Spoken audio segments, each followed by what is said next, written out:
aí, gente, tudo bem? Começa agora mais um episódio do Atualize Podcast, o seu podcast de atualidades, onde você se informa de uma maneira muito leve e divertida e sempre com muito conteúdo. Estamos aqui mais uma vez, eu, Aloysio Júnior, com meu grande amigo Augusto Neto.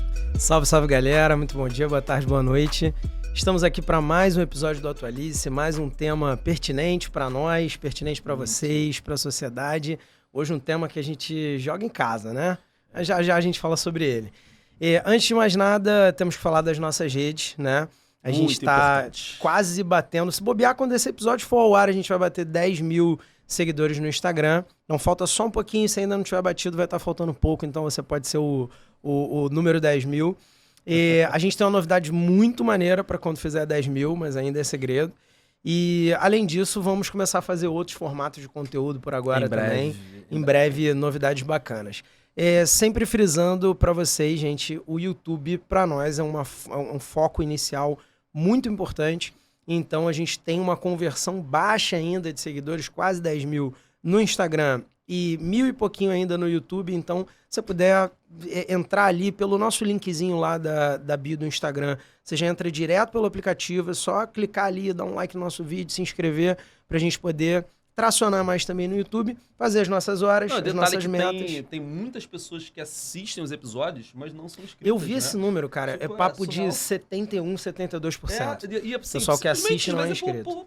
Acho que é difícil se inscrever, é só apertar um botão. Inscrito, e o algoritmo do YouTube ele vai entregar mais conteúdos para quem ele acha que vai assistir aquele conteúdo. Exatamente. Canais que tem mais inscritos, que tem mais likes, por mais que você tenha gostado na vida real, é necessário você apertar o botãozinho lá para contar para ele, porque afinal de contas, seu celular te ouve, mas tem limite, né? Ele precisa que você conte algumas coisas para ele.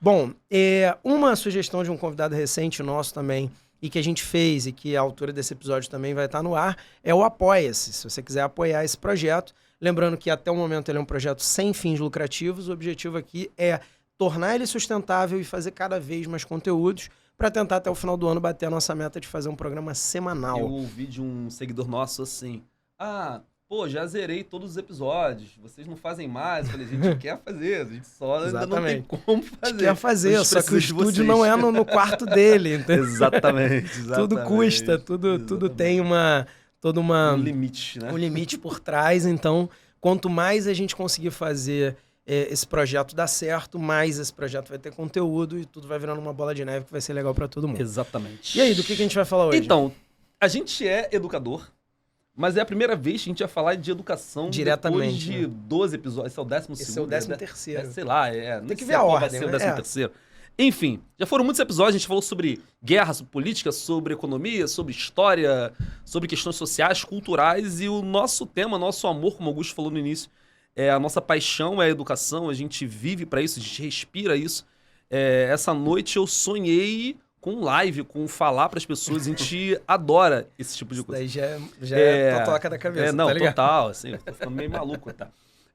E a gente faz isso há muito tempo, só que agora de uma forma diferente, né? Esse projeto, ele é um projeto educacional, a nossa meta de vida é democratizar o acesso ao conhecimento, para que todas as pessoas tenham acesso àquilo que a gente teve, né? Então essa é a nossa meta de vida. Só que hoje a gente vai falar sobre educação de uma forma um pouco diferente, que é a educação digital, que é um pouco que a gente faz aqui, mas é de uma forma diferente, né? Forma um pouco mais complexa. Um pouco mais complexa. E para isso nós trouxemos um convidado super especial, um cara sensacional, que tem uma bio aí extensa no tema, como que sempre, tem até que ler, porque deixei anotadinho aqui para decorar não me perder. Bom, nosso convidado de hoje é Chief Learning Officer e sócio na plataforma Descomplica. Ele é formado em Direito pela UERJ, então nosso colega uergiano. É licenciado em Letras pela Universo e cursou um MBA em Gestão de Negócios no IBMEC. É professor há mais de 20 anos, foi sócio-diretor na rede de escolas Pense. E não bastasse Descomplica, hoje ainda está, onde ele está desde a fundação, ele também se tornou uma instituição credenciada para o ensino superior, né? Um curso de graduação e pós-graduação. Então, é um prazer imenso receber aqui o nosso amigo Rafael Cunha. Muito obrigado, grande Aloysio, grande Augusto. Muito feliz de estar aqui. Obrigado pela leitura da Ming Bio, né? É horrível sempre fazer esse tipo Achei de chique apresentação. Chef Learning. Chief Learning. Não, e CLO não é um cargo que existe em todas as empresas, né? Então, tem que ser uma empresa de educação. sim. Então, sempre tem que explicar um pouquinho, mas obrigado pela leitura. Isso economiza tempo e a gente pode ir diretamente ao que interessa. É isso. A gente fala muito sobre educação, né? Sobre jogar em casa, sobre o que a gente ama. Esse podcast é um podcast sobre educação. A gente queria saber de você como foi esse trajeto. Assim, conta um pouco sobre a sua história. Você fez direito, aí depois foi para sala de aula. Como é que foi essa mudança? Assim? Você fez direito e aí você foi virar professor, assim. Vou tentar contar rápido para não ficar enfadonho, mas, enfim, fase 1, aluno de escola. Eu era super nerd, focado na prova, tinha que tirar a nota mais alta, super competitivo e faz parte. Tem gente que, sei lá, vai para as artes e para pintura, o que é ótimo também. Tinha que estudar matemática, português, química, física, história, geografia. E um dia eu falei, acho que direito tem a ver comigo. Eu achava que eu falava bem, ou pelo menos as pessoas diziam que eu falava bem. Inclusive eu falo rápido, me digam se eu tenho que desacelerar, porque senão os ouvintes vão botar no vezes 2 e vão desistir logo depois. Isso acontece muito. Mas fiz direito, passei para a UERJ. A UERJ, na minha época, pelo menos, era mais concorrida. Todo mundo queria fazer direito na UERJ. E eu sonhava em ser, não sabia exatamente, mas promotor, defensor, juiz. Com 1 ano de UERJ, esse sonho começou a mudar de rumos. Ele não acabou, mas mudou de rumos. Comecei a dar monitoria numa escola particular, num cursinho para vestibular particular no Rio de Janeiro, tirando dúvidas dos alunos. Achei que estava fazendo bem aquilo. Um professor um dia ficou doente e falaram, Rafael, você não quer substituir o professor? Eu tinha 19 anos, os alunos tinham 17 anos. Foi um momento tenso da minha vida. Eu lembro que a minha primeira aula eu fui de camisa social dobrada, sapato, para parecer um pouco mais velho, assim.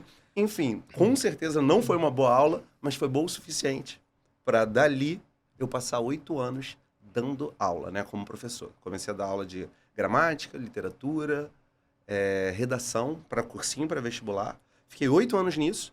E um belo dia eu falei, acho que está na hora também de começar a fazer outras coisas. Dou aula até hoje, mas aí eu resolvi empreender e aí me tornei sócio-diretor de uma outra rede de escolas aqui no Rio de Janeiro, Pense, que o Augusto citou. Fiquei 7 anos como sócio-diretor e aprendi sobre empreendedorismo aí. E aí fui para uma outra fase, que é o empreendedorismo 2.0, como eu gosto de chamar, que é na educação digital. Eu acho que tem muito a ver com o que a gente vai falar hoje, né? Sim. A Descomplica foi fundada é uma ideia de 2008, lançada no mercado em 2011, e se estamos agora em 2023, faz 12 anos que a Descomplica existe, com várias fases. Eu fui o primeiro investidor e passei a trabalhar lá como meu full-time job, como se fala. Às vezes as expressões em inglês vêm melhor do que as de português, mas meu trabalho de tempo cheio é horrível, né? Fazer a tradução. Sim. Como é que eu evito e tal? Desde 2013, então faz 10 anos que eu estou lá, hoje com um cargo de learning, né? Eu cuido de toda a parte de aprendizagem digital. 2 coisas que você falou me chamaram a atenção. Uma é como as histórias se repetem, né? Como que, Total. um dia a gente está ali ainda começando a se preparar para dar aula e do nada, tem que dar aula. Eu lembro até hoje a minha primeira aula. Você lembra a roupa que foi? Não, Porque eu lembro a minha roupa. A primeira, eu não lembro da roupa. Eu escolhi aquela roupa. A melhor roupa do armário. Não, a primeira eu não lembro da roupa porque foi em cima da hora.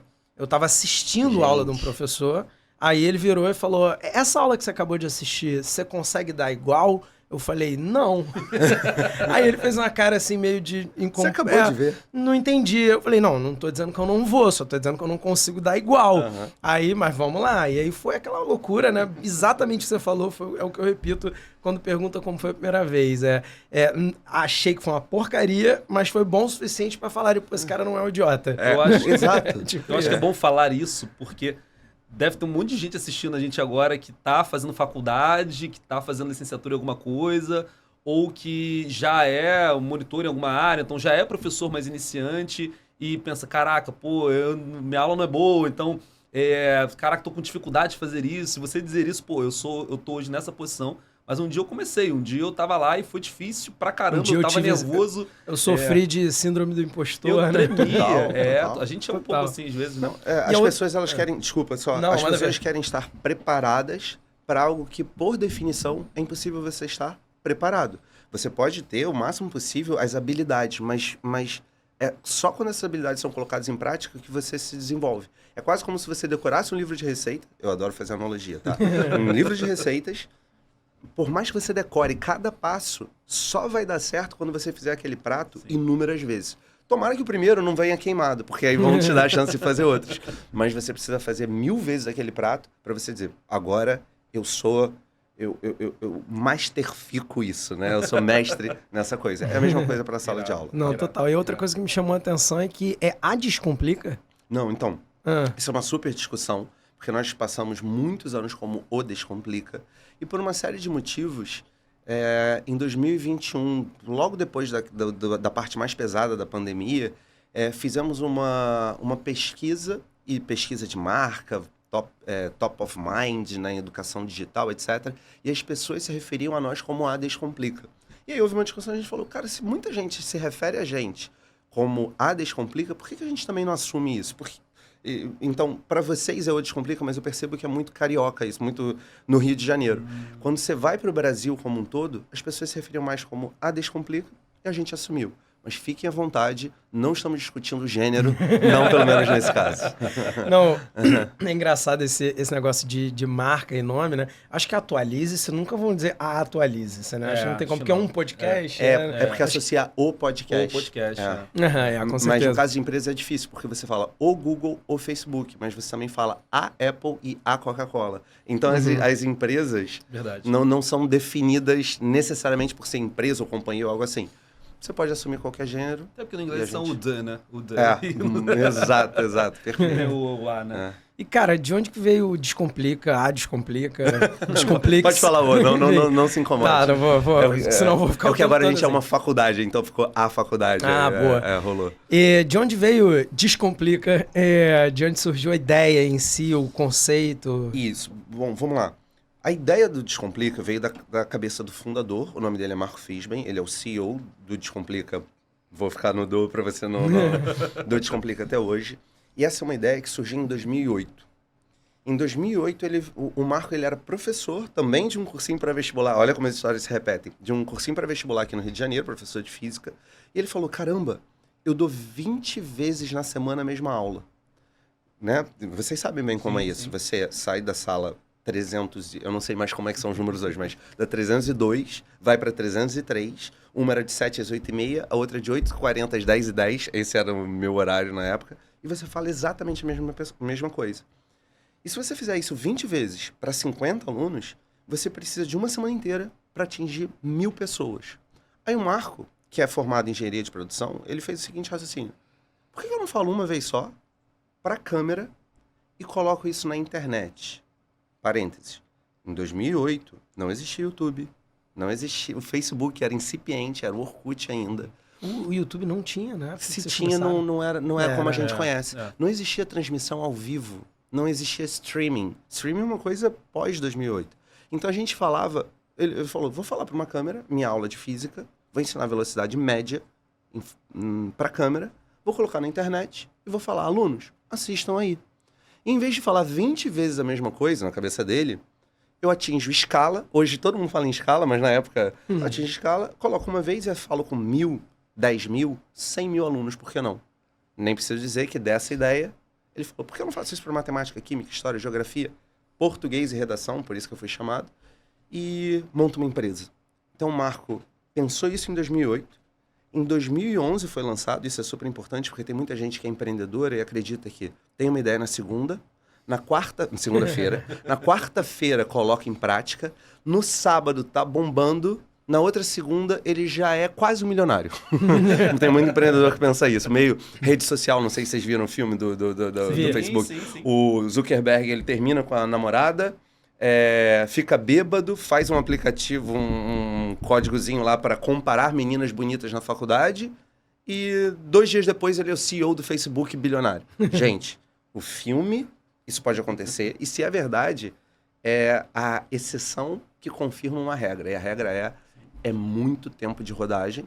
Eu imagino que vocês estejam vivendo isso de alguma forma. Sim, aqui. Totalmente. O Marco teve essa ideia em 2008 e só em 2011 que o Descomplica foi ao mercado. Foi uma gestação de elefante quase.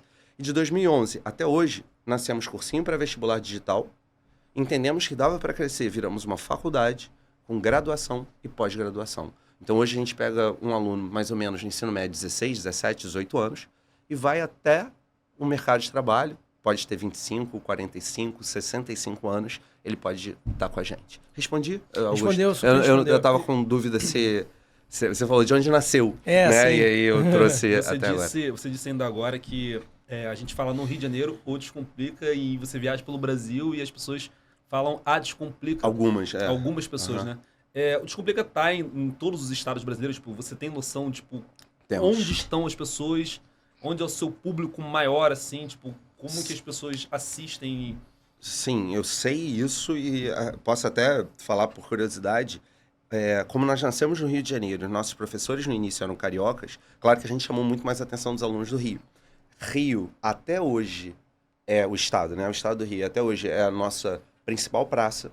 Segundo lugar, São Paulo. Terceiro lugar, Minas Gerais.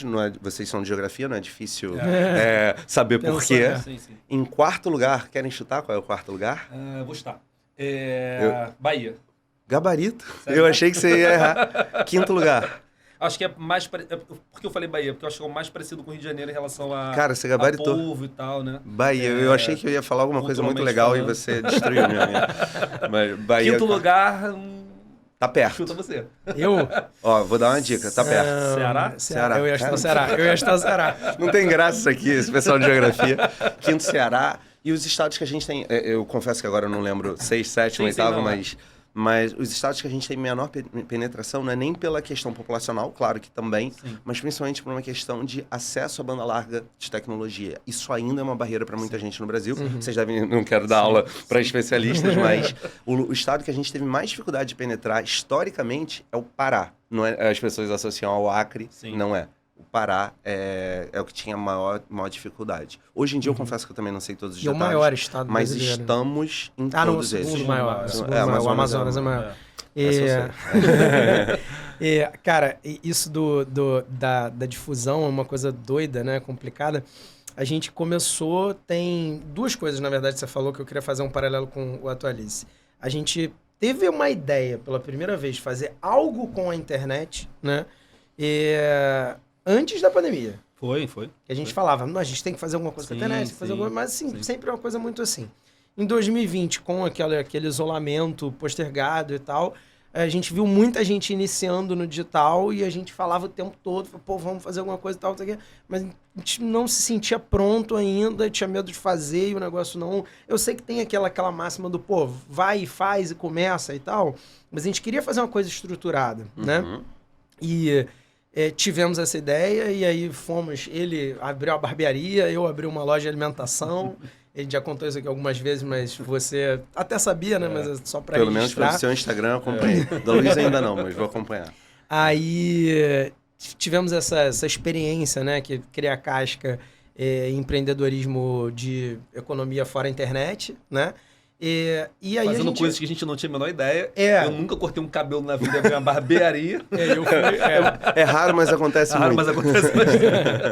E aí a gente resolveu colocar isso em prática agora em janeiro, né? E aí estruturou, já tinha muitas ideias e tal, mas estruturou bonitinho, lançou em abril, né? Agora vai fazer 4 meses no início de agosto. Então também é uma ideia que teve uma gestação longa pra caramba, mas de outra escala totalmente. E tem uma frase, foi mal, mas eu sempre vou não, acessar. Mas é a ideia.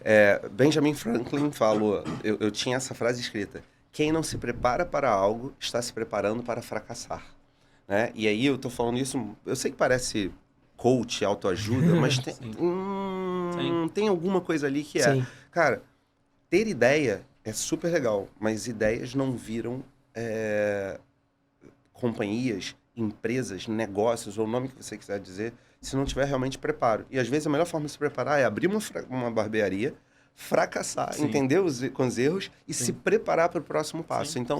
Enfim, tô contando a história do Descomplica, que é de super sucesso hoje, mas em vários momentos a gente já teve muitos questionamentos e dúvidas do que seria. Eu sei que a ideia não é a gente só ficar falando da Descomplica, mas eu acho que as pessoas precisam ouvir, até porque vocês são a plataforma de maior sucesso, pioneira no país, assim.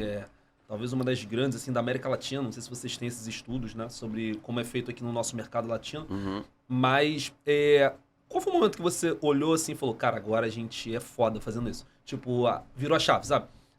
Começou ali, 2011, entrou no mercado e aí era tudo muito novo. Vocês estavam desbravando a internet, né? Em Isso. 2011 o Facebook se popularizou e tal. Perfeito. Qual foi o momento que você pensou assim, cara, agora a gente...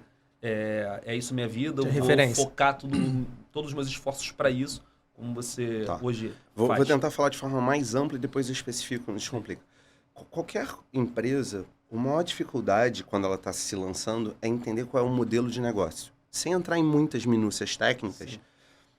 vou dar exemplos para vocês, tá? A gente sabia que ia gravar as aulas de ensino médio e Enem em vídeo e distribuir para as pessoas via internet. Eu já até brinquei e falei agora há pouco, né? Não tinha YouTube, você não tinha um espaço para fazer isso.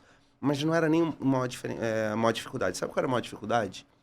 Entender como é que as pessoas iriam pagar por aquilo. E eu não sei se é óbvio, mas hoje todo mundo fala em monetização, AdSense, post patrocinado. Mas em 2011 isso não existia. Sabe qual foi a nossa primeira referência, nossa primeira possibilidade, primeiro teste? O aluno comprar créditos. Vou tentar explicar. Aloysio, você quer ser aluno Descomplica? Quero. Aloysio, 20 créditos, R$20. E cada crédito você pode assistir uma aula. Então você compra 20 créditos. Sabe qual era a lógica?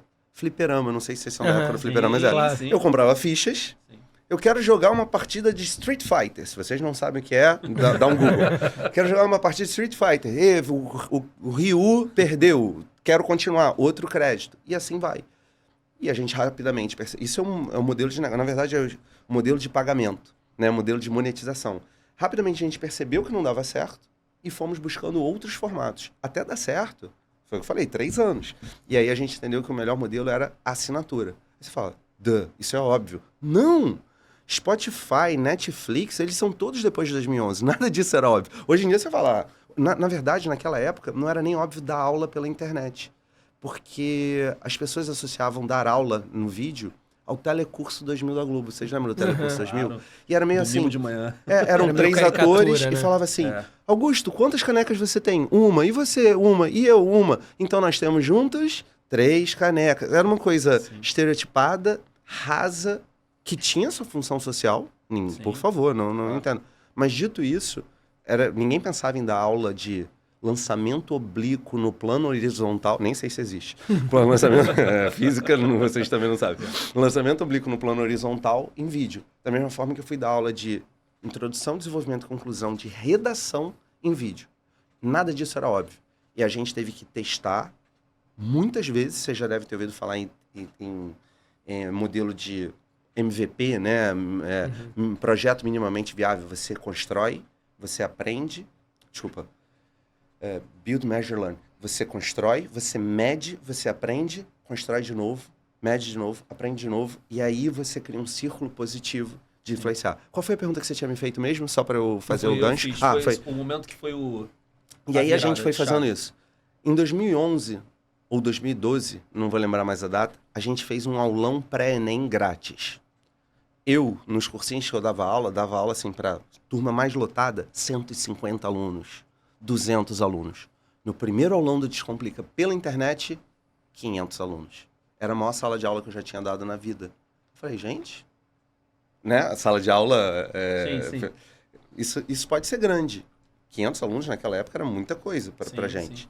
Um ano depois, nós fizemos um novo aulão. Sabe quantos nós tivemos? Ele que é o cara do chute. Não vou chutar. Um ano depois, 5 mil? 5 mil alunos. Cara, vocês estão muito mais nisso. E pior que eu poderia até falar, não, foram 6,200. Não, mas foram 5 mil, 5.400. Eu lembrava desses números exatamente. Corta para 2015. Em 2015, nós fizemos o mesmo aulão, na mesma véspera, com 1.200.000 alunos. 2012, 500. 2013, 5 mil. 2014, não lembro. Em 2015, a gente estava com 1 milhão. Qual foi a pergunta que você tinha me feito, Aloysio? A chave. Em que momento eu virei a chave? Falei, esse negócio aqui deu certo. 1 milhão de alunos, véspera do Enem, 4 anos depois. 4 anos depois, olhando pra gente. Isso é escala, isso é o que fala de crescimento exponencial e todas as coisas que Sim, tá? Fez sentido? Te Não, respondi? total. Sim, eu ia perguntar total. outra coisa, mas conclui. Não, é isso. Não. Cara, fugindo um pouco do Descomplica, mas ainda ficando nele no Mas tema, podemos fugir. né? Não, de boa. Uma coisa que eu acho muito interessante, queria testar isso com você, que certamente tem mais vivência nisso do que a gente. Nós dois somos de humanas, você de linguagens, que em algumas interpretações é uma área à parte, outras eu vejo galera de linguagens se colocando como humanas também. São correlacionadas, com certeza. E eu vejo uma coisa, assim, eu acho que as carreiras de exatas, as carreiras em que a gente tem, por exemplo, matemática, eu acho que a principal, eu vejo uma facilidade muito maior na galera, por exemplo, escalar, tanto pela dificuldade que os alunos têm, e quanto... Eu não quero de forma alguma excluir a galera de exatas dentro do que eu tô falando, tá? Mas uma coisa um pouco menos pessoal, um pouco mais impessoal, tipo, o quadrinho tá ali, a gente vai lá, resolve e tal, resolveu, chegou no número, é isso, não tem muito caô e vamos nessa, entendeu? Em humanas, envolve muito, e em linguagens, especialmente se não for redação, se for literatura e tal, acho que mais ainda, né? Ou tanto quanto, não sei. Uma coisa muito emocional, vivência, conexão. Tô errado nisso? Tipo, Não, mais complicado pra gente estar no digital por conta dessa barreira? Não sei se é mais complicado, só que você vai ter que se adaptar, e como toda adaptação, a matemática vai se adaptar do jeito dela, a física do jeito dela, as humanas e as linguagens, e vou falar humanas aqui em sentido amplo do jeito. A dica que eu costumo dar para as pessoas, eu já faço isso há muito tempo, a dica que eu costumo dar para as pessoas é, principalmente o pessoal de humanas, que dependendo do tema, vai pisar ovos, principalmente num mundo politizado, com muitas opiniões, muitos posicionamentos antagônicos entre si. O que eu falo é, cara, a coisa mais importante é você fazer combinados com o público. Vou repetir. Você, como um profissional das ciências humanas e adjacências, precisa fazer combinados com o seu público. Então, eu como professor, vou dar o meu exemplo, que aí fica mais fácil. O meu combinado com os meus alunos, e até hoje eu dou aula, né? Cada vez que eu dou aula, tem 3, 4... eu dou aula terça-noite de redação preparatória para o Enem, 6h15 às 8h15. Tem 3, 4 mil alunos ali online, real time, e chega a 20 mil depois a aula que fica gravada. Nunca menos do que isso, nem mais do que isso, a não ser que seja véspera, porque o brasileiro está desesperado na véspera, e a gente bate aí centenas de milhares, mas não é o normal. Meu combinado é, pessoal, eu não me posiciono politicamente. Eu falo isso o primeiro dia e repito várias vezes. Então, se eu tiver que defender, esse exemplo é real, tá? Redução da maioridade penal no Brasil, dos 18 para os 16 anos. Bem tema de redação polêmica. Se eu tiver que ser a favor, argumentativamente falando, eu vou ser. E na mesma aula, se eu tiver que ser contra, argumentativamente falando, eu vou ser. Não sei se ficou claro. Sim. Eu vou construir duas argumentações, uma favorável à medida e outra contrária à medida, deixando claro que, argumentativamente, não importa o que eu, como indivíduo, penso ou acredito, parênteses, obviamente eu sou contra, fecha parênteses, mas eu não falo isso, mas eu posso argumentar positivamente. Eu sou rubro-negro, Gabigol, Vapo, tudo. Acabou. Mas se alguém me disser, Rafael, defende o Vasco, eu sei que está mais difícil hoje em dia, mas argumentativamente, mesmo que eu não tenha nenhum sentimento pelo time, e por mais que eu esteja torcendo por mais um rebaixamento, pode falar isso? Pode. Por mais que eu esteja torcendo por mais um rebaixamento, eu consigo defender o Vasco. Estamos aqui em maioria. Estamos em maioria. maioria. Eu consigo, argumentativamente falando. E eu acho que esse combinado é muito importante para evitar algum nível de hate, porque sempre acontece. Algum nível de, não, você não pode falar isso. Não, eu posso. Eu posso não porque eu acredito, mas porque estamos combinando. E às vezes eu me eximo. Também é um combinado. Rafael, fale sobre a cultura do assédio no Brasil. Eu falei, gente, depende do que vocês querem que eu fale, eu não vou opinar. E eu acho que esse é o tipo de tema que eu não vou nem entrar na discussão sobre lugar de fala, mas eu não me sinto à vontade sobre vários aspectos com fenótipo, com estereótipo que eu carrego, que é óbvio. Eu prefiro chamar alguém para me ajudar nesse processo. E se esse combinado não for esse, você acha que é uma barreira? É um risco. É um risco maior, É um risco. com certeza. Vou te dar o exemplo. Influenciadores assumem riscos. Eu sou o mais neutro possível e isso talvez talvez eu chame menos atenção por isso, sabe? Fale mal, fale bem, mas fale de mim. Não fala mal de mim, não. Eu prefiro que me esqueçam. E é um combinado. Fez sentido? Fez, pra caramba. A gente tentou, durante alguns primeiros episódios aqui, a gente nunca teve a proposta total de de ser isentão, né? A gente tem uma visão de mundo e E tal. nem deve no caso de vocês, lembra? Eu tô dando aula. É diferente, não, é muito sim, diferente, sim. muito diferente. É muito diferente, inclusive, a nossa postura aqui para determinados assuntos, né, do que a nossa postura na sala de aula. Não, completamente. Eu sempre falo, para determinados assuntos. Sim, Por exemplo, sim. quando a gente falou da reforma tributária, Não, claro. a gente fez uma coisa analítica. Quando a gente falou do Pontos PL das positivos e fake pontos news. negativos. Exatamente. Pelo amor de Deus. E aí, no final, a Isso é gente deixou um argumentativo. comentário. E eu também faço isso com os meus alunos no presencial. Eu falo, isso daqui é pensado dessa forma. Momento, opinião do Augusto. Eu acho isso, mas você tem direito de discordar.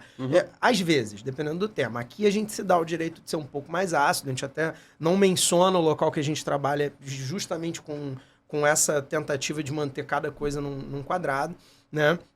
E assim, a gente percebeu uma coisa que a gente não gosta, mas que a gente percebeu e já testou e validou. Quando dá polêmica é que o troço decola na internet. Perfeito. É incrível. Os cortes nossos no Instagram, que bateram centenas de milhares, um único que bateu mais de 1 milhão de visualizações, todos foi com base em hate. Então, o nome disso tecnicamente falando, é intencionalidade. Eu, quando estou dando aula, minha intenção é ensinar, educar. Eu não quero visibilidade, eu não quero chamar atenção. Sim. Se eu tivesse num podcast querendo crescer, querendo viralizar, e não estamos falando falando genericamente, eu provavelmente me posicionaria muito mais, seria muito mais ácido, seria muito mais polêmico, e nós sabemos que muita gente faz isso, colocaria posicionamentos que não são verdadeiramente meus, mas eu sei que de alguma forma vão dar hype. Quantos comentaristas, só para falar de futebol, não fazem críticas ferrenhas ao Flamengo, que você sabe que nem fazem sentido, ao Flamengo ou qualquer outro time, mas ele sabe que com uma torcida de 40 milhões de pessoas, Total. aquilo vai crescer. Tu vê o próprio Neto, né? É um exemplo máximo disso, né? Tipo, Só joga hate pro Flamengo, mas ele ama o Gabigol. ele adora o ama o Flamengo, Gabigol. ele adora o Flamengo. Ele Não, o adora Flamengo é Zico, médio, ele gosta do E Gabigol. gosta do Zico demais, assim, também. Só que ele fala pra ter o hype, né? Augusto, Zico, tá? Só pra você saber. Eu sou botafoguense, pra quem tá ouvindo esse episódio de um único clique, né, Boa, e tal, boa, eu sou boa. botafoguense, então... Segue o líder, né? Exatamente. Eu tô em outro Mudando patamar. Mudando um pouco de assunto, mas dentro desse assunto ainda, a pandemia, ela nos jogou, nós, né, que estávamos fora disso, pra dentro disso de forma compulsória, assim, vai e faz, né? Até a gente tem o privilégio de trabalhar num bom colégio, numa boa empresa e que se preparou muito rápido, assim, foram 2 semaninhas e a gente já estava ali. Posso falar sobre isso depois, que foi traumático que eu era gestor na época. Exatamente. E você já está nesse mercado há muito tempo, né? Como que você enxerga que a pandemia, ela impactou, assim, no teu mercado? Acredito que muito positivamente, Sim. ou não sei. Muita gente migrou pro digital. E como foi isso, assim, a Covid, aqueles 2 anos infernais para todo mundo? Eu posso dar a resposta rápida e a resposta longa. Eu vou dar a resposta rápida e se vocês acharem que é interessante, dou a resposta mais longa, tá? A resposta rápida foi, para nós, do Descomplica, do ponto de vista de educação digital e surfar a onda, por favor, não estamos falando da pandemia, né? Estamos falando de tudo que foi... eu tô fazendo a ressalva público, esse é o meu combinado. Eu estou falando de o quanto, né... O Zoom cresceu 2 bilhões % na pandemia por motivos óbvios, né? Zoom, Google Meets, né? e Teams e afins. Mas, voltando, para nós surfamos uma onda sensacional, sob uma perspectiva de negócios, porque estava todo mundo esperando dentro de casa, as pessoas começaram a ter mais tempo livre, entre aspas, e tentaram buscar referência, e a educação digital passou a ser muito buscada. E é claro que nós estávamos mais preparados, essa é a resposta curta, nós surfamos essa onda da melhor forma possível e até levantamos um round de investimento, né? Isso é minúcia, mas o Descomplica sempre cresceu pegando investimentos com fundos, os chamados Venture Capitals, né? A gente levantou um round de $85 milhões em março de 2021, principalmente por causa dos números que nós tínhamos feito nos últimos 2 anos. A gente tinha crescido muito, eu não lembro mais agora percentualmente quanto a gente tinha crescido, mas, sei lá, algumas centenas % em relação ao ano anterior. Nem preciso dizer que por causa daquele contexto. Sim. Isso fez com que a gente estivesse preparado para receber investimentos. A gente recebeu um investimento de $85 milhões com alguns fundos venture capitals estrangeiros, principalmente norte-americanos. Então, sob essa perspectiva, foi muito bom.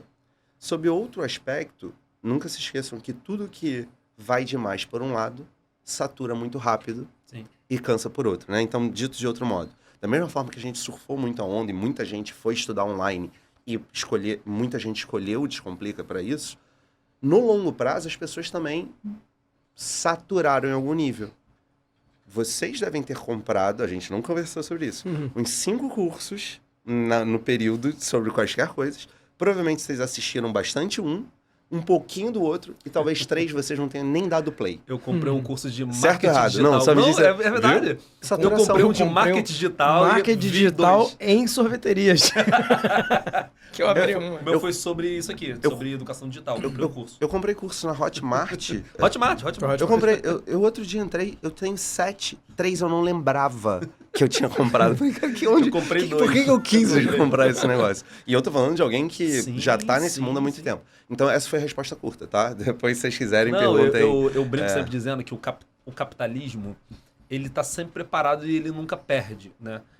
Às vezes isso dá uma sorte em algumas coisas. Claro que a gente não está dizendo que a pandemia foi uma sorte, mas existem alguns mercados que cresceram muito. Tem um exemplo bem bobo, assim, até. Eu estava conversando com um vizinho na época, no condomínio, e aí a gente estava conversando, aí eu falei, pô, você trocou de carro, não sei o quê. Ele falou, eu comprei. O que aconteceu? A pandemia tá aí, estava no finalzinho já, 2021. Aí ele falou, pô, a pandemia, claro que muita gente morreu, eu tô triste, chateado por isso, mas eu ganhei muito dinheiro, porque eu tenho uma funerária. Nossa. E aí, olha isso, cara. Na pandemia, ele falou assim, cara, a gente enterrava 20 pessoas por mês e a gente passou a enterrar 30 por dia. Nossa. E o cara ficou milionário na pandemia porque ele tinha uma funerária, tipo, surreal, né? Pô, tu podia ter falado de álcool em gel, de máscara, né? Não, mas é um exemplo. Não, é real, tô brincando. É um exemplo estúpido até. Mas é isso, tipo, você tava ali naquele mercado, preparado para aquilo, né? E aconteceu e teve um crescimento. E depois você falou, saturou e teve uma queda, né? Isso. E você tem que ter aproveitado o máximo possível o período da crista da onda, né? Sim. Cara, a gente, dentro de uma empresa de educação privada, presencial, ao vivo, ali, sala de aula comum, a gente já tinha um estúdio lá, já fazia algumas transmissões, mas muito mais pontuais, tipo véspera, coisa assim, aula de revisão, coisa assim. Mas a coisa do professor dar aula da casa dele ainda não existia. E a gente teve no dia 13 de março de 2020, eu lembro até hoje, aquela sexta-feira que começou a fechar tudo. Mas né? 16 de março que estava tudo fechado Sim, mesmo, né? 13 de março é a sexta-feira em que decretou-se a interrupção das aulas presenciais, por isso que eu lembro. Aí, isso era uma sexta. As 2 semanas a posteriori dali foram semanas em que não teve aula nenhuma em lugar nenhum, inclusive digital. Decretou-se a antecipação do recesso no meio do ano, né? Eu lembro. E a gente teve, eu enquanto gestor na época, que era coordenador da minha disciplina, a gente teve uma semana para se adaptar. Eu lembro que as primeiras reuniões que a gente teve de adaptação foram, tipo, só na outra quinta-feira, né? Porque tem toda a parte do business, né? A companhia fechou contrato com o Google Meet e tal. Tem toda essa prévia para entender o que a gente ia ter à disposição. Aí de quinta até o fim de semana a gente aprendeu tudo que podia sobre aquilo e na outra semana treinou os professores. Então, em matéria de 16, 17 dias, do dia D, que foi o dia 13 de março, a gente estava, 7 horas da manhã, segunda-feira, play, tá tudo rodando e tal. Isso foi um trauma absurdo pra gente, assim, um aprendizado muito rápido, uma transferência meio Xerox, assim, que não era aí, me perguntavam constantemente alguma coisa, assim, Augusto, como é que faz tal coisa? Eu falei, eu não sei, mas eu vou aprender e depois eu te ensino. Perfeito. Era perfeito isso e, assim, era olheira, né? Pra vocês, teve muitas mudanças sensíveis nesse sentido também? Ou foi mais tranquilo de fato? Essa resposta fazia parte da minha resposta longa, então tá ótimo. Manda tá? ver. A analogia, já me perguntaram isso em outro contexto, e a analogia que eu fiz, e vou tentar recuperar, era mais ou menos assim. Cara, colocaram a humanidade na beira de uma piscina funda, e empurraram. Quando eu falo humanidade, as empresas de educação, nesse caso, né? Algumas nunca tinham entrado numa piscina, nunca sabiam nadar, e se debateram e até se afogaram. Outras tinham uma noção de natação, mas nunca tinham nadado de fato. Outras já tinham uma boa noção, mas não estavam acostumadas a nadar. Mas claro que se elas tinham uma boa noção, deixa eu bater aqui o braço. Ah, tá dando certo. Eu vou chegar lá na outra raia. Algumas já estavam, modéstia à parte, eu sei que vai soar arrogante, mas Não. treinadas e preparadas para aquele momento. Nem preciso dizer que o Descomplica nesse momento estava muito preparado. Então, por isso que a gente surfou tão bem a onda. Do que você precisa? É pós-graduação? Toma. Do que você precisa? Graduação? Toma. Estado do Brasil, um determinado estado. Cara, eu quero dar conteúdo do ensino médio para os meus alunos para eles não ficarem 6 meses parados. Toma. Grátis. Eu estava preparado para as Olimpíadas sem saber que elas iam chegar. Então é claro que a galera que não sabia nadar estava lá se debatendo para sobreviver, enquanto outros estavam já dando 18 voltas. A escola onde você estava, pelo seu relato, Augusto, estava muito mais preparada do que a média, Sim. mas ainda muitos níveis atrás de quem tinha nascido dentro d'água. digital, Que era. sim. Eu não sei se a analogia foi boa. No dia eu tinha feito melhor, mas porque o contexto era um pouquinho mais recortado. Mas a verdade mudou muito pouco pra gente naquele momento, porque nós, em tese, já sabíamos como fazer. E sabemos que fomos referência para muita gente. Parte ruim. Agora que todo mundo foi jogado na água e teve que se virar para não morrer afogado, todo mundo faz mais ou menos a mesma coisa. É difícil você vender o seu diferencial competitivo. E esse é um dos meus maiores desafios como Chief Learning Officer. É conseguir fazer com que algo que, antigamente, nadava de braçada, olha aí a analogia, Sim. porque não tinha ninguém ou pouca gente fazendo, hoje todo mundo faz mais ou menos a mesma coisa. Como inovar? E aí talvez entrem novas ferramentas, novas tecnologias. Olha aí eu dando um gancho. Sim. AI, por exemplo, inteligência artificial, Vamos por falar exemplo. disso daqui a pouquinho. Não, nada é por acaso, mas AI para você conseguir continuar como empresa com diferenciais competitivos para as pessoas olharem para você e falar, eu ainda quero isso.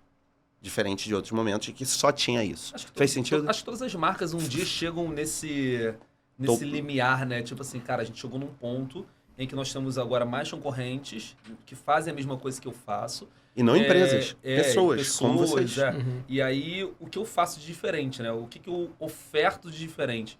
Acho que é o grande mote que todas as empresas do mundo, as maiores, a Apple deve pensar isso. Tem gente agora pensando, cara, e agora? A gente tem a Samsung, a gente tem a chinesa lá, a Huawei, tem a... Como é que é o nome da marca? Xiaomi. Xiaomi, não sei como fala.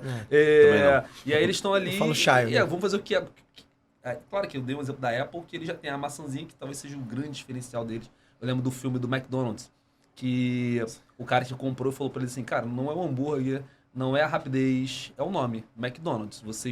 O nome de vocês é muito bom, né? E eu acho que esse é o grande momento, né? O que eu vou fazer agora? Isso. Né? A gente teve num outro contexto, não vale devassar aqui, uma reunião, né, a respeito aqui do projeto, e aí a pessoa usou, falando do Flow, né, dentro do mercado de podcast, falou que o Flow bebeu água limpa, Sim, né? sim. Tipo, começou num campo que estava tudo aberto, mais ou menos como vocês Como no a gente, digital sim, e tal. 2011. E era muito mais fácil, né? E hoje em dia, tipo, qual é o público do Flow? É grande. É isso que ele é. E aí qualquer marca consegue se associar Mas com com muito mais certeza eles estão facilidade. pensando nisso também agora, porque hoje tem... Total. Acho que qual foi os números que a gente viu de podcast que tem no Brasil? Mais de 10 mil, né? Não, era de ouvintes de podcast, não? Ah, não era de podcast. Podcasts Eram tem? 200 mil podcasts, 200 mil podcasts. sendo que menos de 10% eram videocasts também. Sim. Uhum. E E a gente o Brasil é um um dos maiores do mundo, assim. E nesse tem mercado- número de podcast. Nesse mercado, Surreal, né? uma coisa que a gente sempre ouve é a questão da constância, né? É. Um monte de gente fala, vou fazer 3 para ver se vai dar certo. Não vai dar certo. Tem que né? ter consistência. Tem que ter constância, Tem que tá sempre, consistência. constância, perfeito. A gente falou essa frase pra pessoa que a gente estava conversando, né? 99% dos podcasts que vêm aqui não querem, começam e param, né? Aham. Quando a gente estava começando a conversar sobre isso, a gente conversou com várias pessoas, e aí ela disse, 1% continua. Eu falei pra ela assim, a gente vai continuar, não importa o que aconteça, a gente vai continuar. Perfeito. Não importa o que aconteça, é muito forte. né? Sim, A claro. gente precisa estar vivo, saudável. Mas, enfim, se tudo der certo nesse Na aspecto... CNTP vocês vão, né, vai dar certo. É isso aí. Bom, eu tinha anotado alguns dados aqui, você ia falar alguma coisa Não. mais? Quer comentar mais alguma Não, coisa do por que a gente favor, estava? tô- Eu tinha anotado alguns dados aqui, temerários, né, sobre educação. 5,6% das pessoas no Brasil com 15 anos ou mais, o que dá 9,6 milhões de pessoas, ainda são analfabetas. 53% dos brasileiros, nesse contexto, apenas 53%, terminam o ensino médio. E 19% apenas o ensino superior. Tá? Então, com esses dados, é claro que existem as coisas básicas, investir em infraestrutura, investir nas carreiras de docência, valorizar o profissional, todas essas coisas que são básicas em teoria, claro, né? Na prática são limitantes pra caramba. Grandes obstáculos a serem vencidos. Muitos. Mas assim, o digital, ele entra aí, você deu um gancho ainda agora, quando você falou que várias escolas precisavam ofertar conteúdo de ensino médio e vocês já tinham aquilo mais ou menos pronto, ou a condição de fazer, e mandaram ver. Como que você acha que o digital ele consegue ajudar a sanar algumas dessas lacunas? Tá, vamos lá. Eu acho que eu já respondi sem querer, quando eu estava contando a história do Descomplica, que o primeiro fator que o digital permite é escala. Estamos falando de um país, desculpem os clichês, de dimensões continentais. Não é assim que fala, eu não sei se ainda se usa, mas dimensões continentais, com 220, nem sei o último censo, mas 220 o censo milhões. agora foi 203, mas esse é um outro assunto. Engraçado, não diminuiu, né? A gente teve 3 milhões de domicílios que não foram investigados. E então, 3 pessoas por domicílio em Pois média, já dá 10. Previsão da ONU é 200... Não sei se chutei certo, tá, Luiz? Você que é o homem do chute, mas deve ser isso. A previsão da ONU é 216 milhões. Eu jurava que era 220. Bom, então, dimensões continentais, mais de 200 milhões de pessoas e tal. Todos os desafios do Brasil são desafios de escala. E, gostando ou não, querendo ou não, quando você precisa escalar para resolver uma deficiência, um déficit, subir um degrau enorme, se não tiver tecnologia, isso é uma crença, não é verdade absoluta, é o que eu acredito. Se você não usar tecnologia, você não consegue escalar. É claro que eu entendo, só para dar o exemplo do analfabetismo, e aí você deve ter falado de analfabetismo como um todo, né? Sim, eu digo, sim. Desculpa, o analfabetismo, eu esqueci o termo quando a pessoa é totalmente Funcional. analfabeta. Não, funcional é o que atinge, falando completo. Eu estava vendo, o analfabetismo funcional atinge até 70% dos brasileiros, porque depende do que você considerar letramento, né? Mas voltando, você é claro que sob uma perspectiva idealista, o ideal é pegar uma criança, fazer com que ela entenda a fonética, depois apresente o alfabeto, depois vá associando aquelas letras e aqueles sons, mostrando como aquelas combinações se repetem. Eu não sei como é que vocês foram alfabetizados, mas o meu era a novela da abelhinha. Eu lembro até hoje. Tia Tereza falando, a abelha era o A escova era o E, e a torre era o T. E eu lembro que toda vez que ela falava torre era t, justamente para eu lembrar a fonética. Existem várias metodologias. Sob uma perspectiva ideal, é claro que a gente tem que dar atenção personalizada. Só que quando você fala que tem 10 milhões de pessoas, você não tem 10 milhões de professores, ou, botando uma outra escala, 1 milhão de professores focados naquelas 10 para ficar 1 para 10. Não tem. Então, se você não preencher esse gap com tecnologia, e eu estou dando exemplo do analfabetismo, vale para educação ensino fundamental, ensino médio, educação básica, vale para graduação e pós-graduação, se você abrir mão disso, você, na minha crença, não vai resolver esse problema. Ou pelo menos vai depender de 2 gerações de muito trabalho para resolver esse problema. E aí, quando eu falo tecnologia, o que é isso? Meio digital? Sem dúvida alguma. Usar isso, é videocast, né? Então, usar isso aqui, estou apontando para o celular, como uma arma nesse processo, claro, computador, desktop é difícil todo mundo ter. Mas celular, mesmo as camadas menos abastadas, tem. Claro que ainda com uma barreira. Só uma parte rápida. No nosso YouTube, mais de 90% é dispositivo móvel. Não, sim. A gente fez uma pesquisa em 2014, 2015 e tal. Por que as pessoas preferiam assistir no celular? Não é porque a tela era melhor, nem nada disso. Óbvio que não, né? Melhor. Porque o computador era na casa para 4, 5 pessoas e o celular é dela, é da pessoa. Então, naturalmente, se você fechar os olhos para o fato de que não dá para dar uma atenção personalizada, personificada para todo mundo, que o celular pode ser uma grande arma, que as novas ferramentas como a inteligência artificial vêm para, de alguma forma, dar mais eficiência, cuidado com a ideia de substituir as pessoas, dar mais eficiência a processos, quem não entrar nesse caminho provavelmente vai ficar de fora do que pode ser uma grande revolução sob uma perspectiva educacional, que foi a sua pergunta. Inclusive, não só do ponto de vista de business, mas do ponto de vista de Não, dados tô falando da sociais. aprendizagem, fazer com que pessoas que estão num nível mais baixo de aprendizagem e conhecimento passem a ter mais... Todo o processo de ensino-aprendizagem pode ser muito mais bem feito com o uso de tecnologia. É nisso que eu acredito, e não é à toa que eu trabalho para isso também, claro, dentro de uma empresa, no contexto capitalista, com todas as referências que são necessárias. Você já trouxe assim, o gancho para a próxima pergunta que eu ia te fazer, que é exatamente Perfeito. sobre isso. A gente tá vendo o hype da AI, do ChatGPT, das todas as outras plataformas e aplicativos de inteligência artificial, que hoje montam slides e montam projetos e fazem logo de empresas, de marcas. E ao mesmo tempo você tem uma desconfiança muito grande por parte das pessoas em relação a isso, que foi com esse medo que você disse agora, eu vou ser substituído, um dia vai estar um robô aqui fazendo podcast no meu lugar, um dia eu que sou um engenheiro vou ser substituído por uma máquina, eu que sou advogado vou ser substituído por um médico.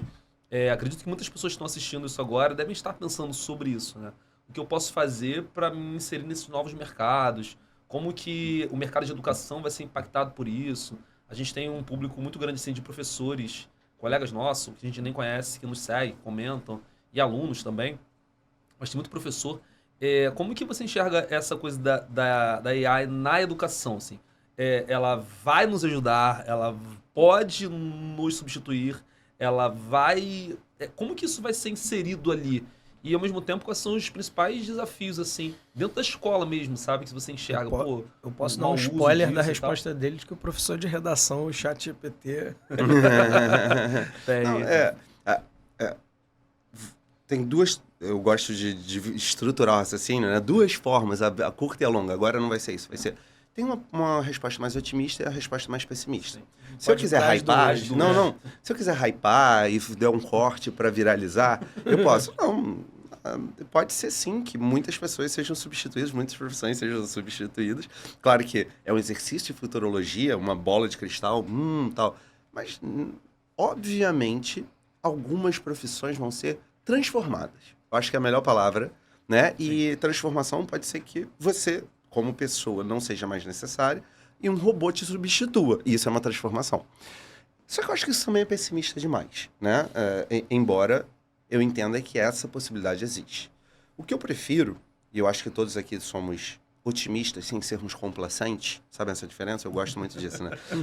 O complacente é o que acha que tudo vai dar certo em qualquer circunstância. Não, aí é complacente. Não preciso fazer nada. Aí você você é um idiota. Ser otimista e não complacente é entender que mesmo com diversos desníveis ou obstáculos, no longo prazo as coisas vão dar certo. Não porque elas vão ser boas, mas porque você se adapta. Deu para entender um pouco? Deu. Sim, né? Sim. Então, sendo otimista e não complacente, eu acredito que as pessoas, como um todo, né, ou profissões vão se transformar. As pessoas vão entender quais são os seus novos papéis, vão utilizar as novas ferramentas, e a AI só é uma delas, a gente nem sabe o que está por vir. E tudo que já veio também se perdeu aí, mas a AI parece ter vindo para ficar. Vai tornar nossas vidas mais eficientes e produtivas. E aí minha visão otimista, em que eu paro de fazer aquilo que eu não gosto e foco naquilo que realmente eu gosto ou me alimenta. Até só uma perspectiva espiritual da coisa. Vou tentar dar um exemplo, tá? Para mim. Até 2006, eu dava aula de 7 da manhã às 10h30 da noite, né? Tal, 46 tempos de aula por semana. As pessoas perguntam, mas você gostava de dar aula? Eu falei, não, detestava. Como assim você detestava? Você parecia tão feliz. Eu falei, cara, o que você está me perguntando? O que você está me perguntando... O microfone. Virar aqui? Virar pra você. Tava um pouquinho de lado. Tava de lado, desculpa, não percebi. O que você tá me perguntando é se eu gosto de bolo de chocolate. E eu te respondo, sendo que eu como 46 fatias de bolo de chocolate por semana, toda semana, há 8 anos. Não sei se entendeu. Gente, eu já gostei de bolo de chocolate, mas depois de 46 fatias por semana, fatias grandes, 46 fatias por semana, todos os dias... Eu tô vomitando bolo de chocolate, eu quero ovo. Sei lá, eu quero qualquer outra coisa, eu não quero mais bolo de chocolate. Isso não é uma pergunta que se faça. Sim. E aí eu tô dando um exemplo meu, mas vem pra cá. Na minha vida agora, como gestor, como executivo, muito do meu tempo é fazer PPT. Apresentação, provar para os outros executivos que isso tá certo, qual é o caminho, etc. Eu perco muitas horas da minha vida fazendo PPT, quando na verdade... E gasto menos horas com os meus liderados. O Descomplica tem hoje 800 e poucas funcionários no total. O meu time, que é um dos maiores, tem 200, vi semana passada, 236 pessoas. Eu não sei o nome das 236 pessoas. Claro que eu não sei, né? Eu digo, até pela árvore. Os meus liderados diretos, eu tenho uma reunião de 1 hora semanal. Não sei se vocês entenderam onde eu vou chegar, mas eu acho que deu para perceber. Sim. Em vez de gastar muitas horas vendo planilhas em Excel e PPTs para convencer outros, talvez eu possa usar inteligências artificiais para fazer uma apresentação que eu gastava 3 horas em 10 minutos, eficiência e produtividade, mas eu ainda estou ali olhando para os meus liderados em vez de 1 hora, 2 horas, 3 horas, tentando não só construir relacionamento, que é super importante numa empresa, mas olhar para frente. Hoje nós somos muito, no mundo da gestão do dia a dia de uma empresa, você olha muito para o hoje e para o problema de curto prazo, quase como emergência, metáfora do extintor de incêndio. E você tem pouco tempo ou poucas chances, principalmente se a empresa não está muito madura, de olhar não para o que vai acontecer daqui a 6 meses, mas sim para o que vai acontecer daqui a 5 ou 10 anos. Isso é o que me alimenta. Lembra de alimentar? O que eu quero fazer não é todo dia uma planilha de Excel ou PPT, e sim o que vai lá para frente. Agora, eu sei que eu falei muito, mas agora volta. E os professores, e as pessoas que estão com medo de serem substituídas? Eu estou dando um caminho que é, olha, você vai ter que se adaptar. Se você tentar negar, vai dar ruim. Revolução Industrial, o ludismo queria quebrar a máquina. Sim. Acho que não deu certo. Você vai ter que estudar. Você vai ter que se adaptar. E se adaptar se vem a partir de estudo. Já ouviram falar em, e eu sei que vocês já ouviram falar em lifelong learning? Lembra que antes você fazia a escola, faculdade, tinha um diploma e vivia daquilo? Acabou. O novo mundo é um mundo de lifelong learning, aprendizagem ao longo da vida. O que eu falei para vocês antes de começar? O que eu estava estudando mesmo? Psicologia financeira. Não é finanças. Eu não estava estudando ações. Eu estava estudando a psicologia das finanças e por que os brasileiros eles têm tanta dificuldade de fazer suas economias para o longo prazo. Eu entendi que isso é um mundo muito interessante, em que eu não quero estudar alíquotas, CDBs e quanto é a taxa de inflação ou mercado de derivativos, e sim, por que o Júnior não, por que o Zé, que tem uma vendinha de cachorro-quente e conseguiu até prosperar, por que ele não consegue visualizar, não o que vai acontecer aos 35, quando ele ainda tem energia, mas sim os 60, 65 anos, né, de longo prazo, previdência. E isso sou... eu só volto, eu não quero falar do Zé. Eu, saindo da minha zona de conforto, que é gramática, literatura e redação, ou management, né, gestão, e tentando entender um outro mundo, que é o mundo da psicologia e das finanças. Eu acho que tem alguma coisa aí, meu lifelong learning funcionando, e eu acho que vai vir alguma coisa muito legal lá pra frente. Faz sentido? Não, total. Assim, eu acho que aqui... não é um podcast de... Vocês estão aprendendo. O Augusto falou pra mim de AdSense agora há pouco. Eu falei, Augusto, quando eu te conheci, você não sabia nem soletrar YouTube, quanto mais, tá zoando?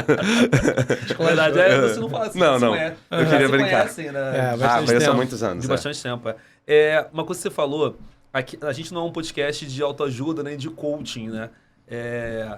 Mas eu ia te fazer uma pergunta, na verdade um pedido, que é quase meio que nessa linha, que é o seguinte, você pode dar exemplos assim do que as pessoas podem fazer, quem está assistindo, né? Isso é para a audiência, o que elas podem fazer agora para tentar adentrar a esse universo que você disse, um estudo de longo prazo, o que você acha que são os caminhos assim de agora? Você enxerga, claro, não é uma futurologia aqui. Claro. Você disse, mas o que você acha que são os caminhos assim que um professor, por exemplo, que está assistindo, que ele pode fazer? Sei lá, de forma bem generalista mesmo. Tá. Posso ser bem clichê? Bem clichê. Bem clichê. Tá. Ponto número 1. Feito é melhor do que perfeito. Então, começa. Não precisa estruturar tudo. Se você quer abrir um negócio, uma empresa, aí não. Aí, senão você é contraditório. Quem não está se preparando para algo, se prepara para fracassar.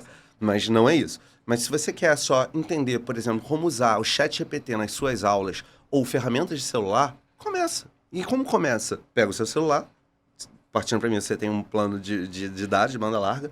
Quais são os aplicativos ou ferramentas mais utilizados? Vocês sabem qual é o aplicativo que mais bomba na educação básica? Faz mais sucesso. Não sei se todo mundo no Brasil entende bombar, né, gíria? Qual aplicativo faz mais sucesso nas escolas americanas? Kahoot. Vocês já ouviram? Sim. Utilizamos. Sócrates também. Não, sim, vocês usam, mas aqui no Brasil, não sei se pegou tanto, né? Nos Estados Unidos, no geral, ninguém não. faz trabalho de casa sem Kahoot. Kahoot é Kahoot. Eu tô só falando para quem quiser. Sim. Cara, se você ainda não entrou para pesquisar pelo menos o que é o Kahoot, É muito legal. você ainda não fez o seu trabalho básico, que é... E eu não tô dizendo que você tem que comprar um curso, um MBA online de metodologias ativas. Pelo amor de Deus, abre o Kahoot.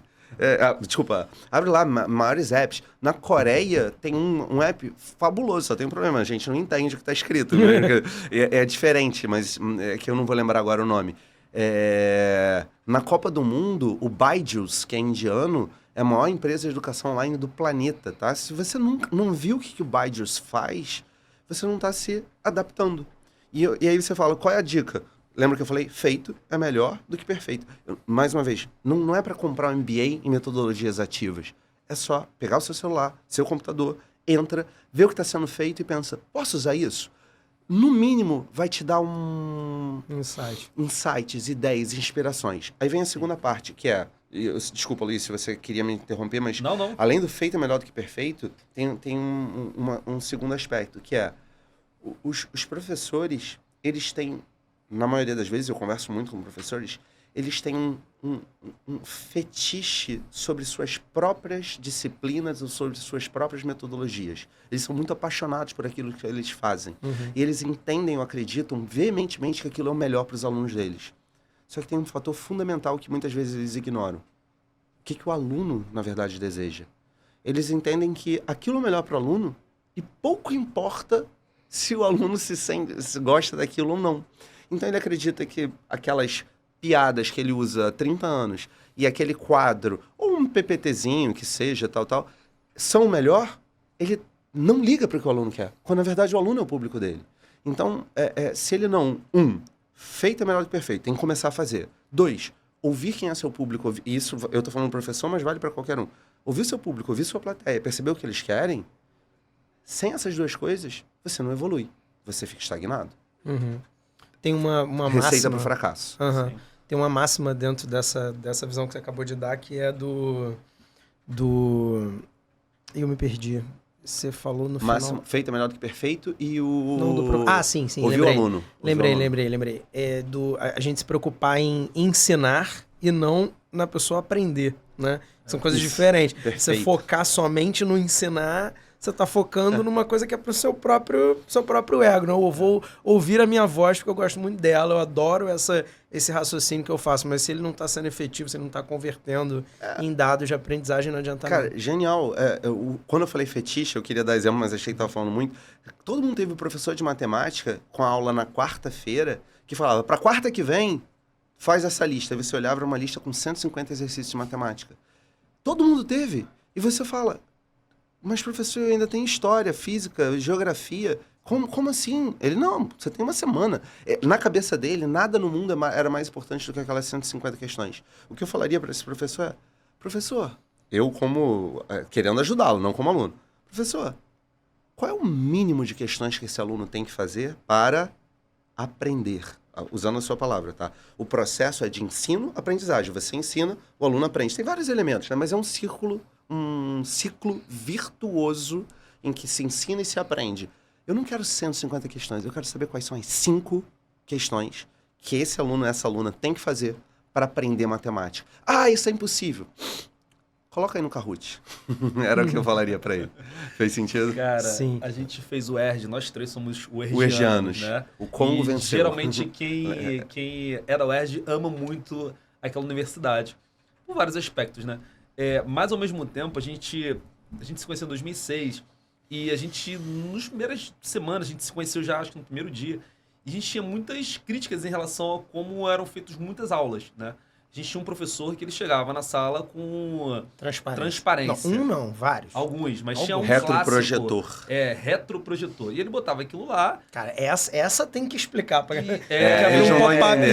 assim. Eles não vão entender. Exatamente, Era uma folha transparente, meio acrílica, assim, com as coisas escritas. Você botava numa luzinha e projetava aquilo. Isso. Mais ou menos como funciona por dentro um projetor, mas Tinha de que uma maneira ajustar meio o foco. analógica. Ajustar o foco, exatamente. E o cara virava pro quadro e ficava lá, olhando pro quadro e falando pra ele, né? Às vezes com cigarro. Muitas vezes. Um baldão de café, esculachando o aluno no primeiro dia de aula. Tem uma história minha. clássica do Augusto. O cara tava falando, olhando pro quadro, escrevendo. E o Augusto Primeira semana de aula. fez uma pergunta. E o Primeira cara- semana de aula primeira da semana faculdade. de aula. Primeiro Gente. período. Quase eu Não, quase, houve. O cara virou pra trás, esse cara entrava com um balde de café na sala, ele ficava sentado uns 10 minutos, olhando pro copo, pensando na vida dele, sem falar com a gente. E aí, Augusto fez uma pergunta, ele virou pra trás, meio tremendo assim, sentou, botou a mão na cabeça e ficou assim. Aí ele começou o discurso. Eu falo, pessoal da história, me manda pra vir pra cá. O cara era professor da história, departamento de história. Eu posso dizer a frase? Porque eu lembro fala da a frase. frase. Ela Claro. retumba na minha Claro. cabeça toda vez que eu falo merda. Fala, eu saio de dar aula lá em cima, que eu andar de história era pra cima. Eu saio de dar aula lá em cima pós- pro pós-doutorado e venho dar aula pra isso. Pra isso. E apontou Pra Você isso. assassinou a minha aula. Parabéns. Você assassinou Ele foi começou a minha- embora. E ele Cara, foi embora. Pegou as coisas e saiu. Pegou as coisas e foi embora. Tinha mais 1h30 de aula ainda. Eu Isso acho foi que eu ia neste começar a século. chorar. Eu ia Foi começar a neste chorar. século. Ele foi embora. E é bizarro tu pensar nisso, né? O quanto que a gente olhava pra isso, e aí eu vou olhando pros dados que o Augusto trouxe, tipo, 80% dos brasileiros não terminaram o ensino superior. 80%. 19% apenas concluem. Se você quiser ganhar mais salário no Brasil, basta você ter um diploma. Faz muita diferença. Aí os dados mostram isso, eu digo. Sim, sim. Porque é um diferencial. Isso é triste. Você não deveria estar associando sua remuneração a um diploma, não necessariamente. Sim. Trabalho é diferente de diploma, mas desculpa, fala isso. eu ia fazer uma pergunta pra você em relação a isso. Você acha quais são os principais desafios da universidade mesmo, sabe?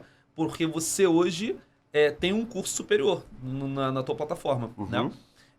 E como que você faz diferente disso, por exemplo, que a gente viu? Você viveu isso também, né? Se você pegar as histórias de letra, no direito, era o cara lá, fodão do direito, juiz, então uma Que porra... sabe, mas que não sabe necessariamente sabe muito. ensinar, né? Não sei se você chegou a pegar, tem 2 ministros do STF que eram professores da UERJ. O Luiz né? Alberto Barroso foi meu o professor, Barroso, né? e o Joaquim Barbosa, que já Joaquim saiu, Barbosa, mas foi sim. relator do mensalão. Ele foi meu Sim. professor de administrativo, Sim. 4º e 5º período. Era bom professor, o Barbosa? Como didática, sinceramente, mestre, eu sei que você sabe muito, mas não. Ele era aquele professor que sentava e começava a falar sentado. Sim. E tinha uma grande vantagem, que quando você tirava 7 na primeira prova, você não precisava fazer a segunda. Então todo mundo estudava que nem maluco para a primeira. Que ele não queria corrigir prova. Ele não queria corrigir a prova, porque era prova de direito. Eu não sei como são as de vocês, mas de direito era Papel massa. papel maço, páginas e página sim. não, laudas. Laudas, exatamente. Mas qual era a pergunta? A pergunta é, o que você faz de diferente para que não seja isso que a gente viveu, né? Aquilo que você teve, a gente teve na UERJ. Por que como você enxerga o ensino superior e por que você faz diferente? O que eu vou falar agora vai ser questionado por muitos necessariamente e muita gente vai falar, cara, isso é um absurdo, tá falando besteira. E eu entendo que é só uma visão. Na verdade, não. É um ângulo. E eu reconheço os outros ângulos e, acima de tudo, já reconheço que eu provavelmente, sob vários aspectos, estou errado. Lembra dos combinados? Sim. Tô fazendo um combinado. Dito isso, tem um ângulo que eu sei que eu tô certo. Uma das maiores dificuldades da universidade, principalmente a universidade pública, é o academicismo. Olha que eu escolhi a palavra com muita, Sim. né? Poderia falar academicidade, que é uma característica inerente. Eu sou professor de português, eu gosto de etimologia e tal. Que é uma boa analogia com a parte de português. Quero A gente tem um individualidade, colega, individualismo. não, a gente tem um tá. colega que falava, eu não sei se foi ele ou se foi um amigo dele que escreveu no TCC de conclusão de curso, Eu acho que era Direito Oeste, se eu não me engano, sobre o barroquismo jurídico. Que ele chamava de barroquismo Super jurídico. prolixo, super Erudito. super rebuscado. Isso, eu não estava vendo a palavra. Exato. É isso, né? Não, o direito é as leis para todo mundo, feitas para alguns entenderem. Isso para mim é uma crítica também. Alguns entenderem, né? Só Porque alguns.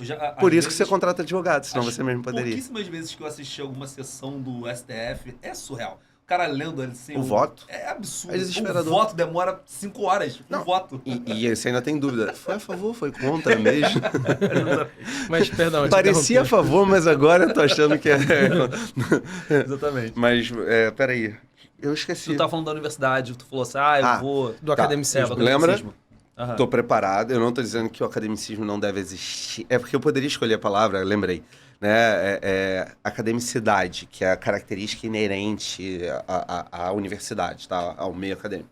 O academicismo seria essa coisa de olhar para si e valorizar muito. Individualidade e individualismo. Né?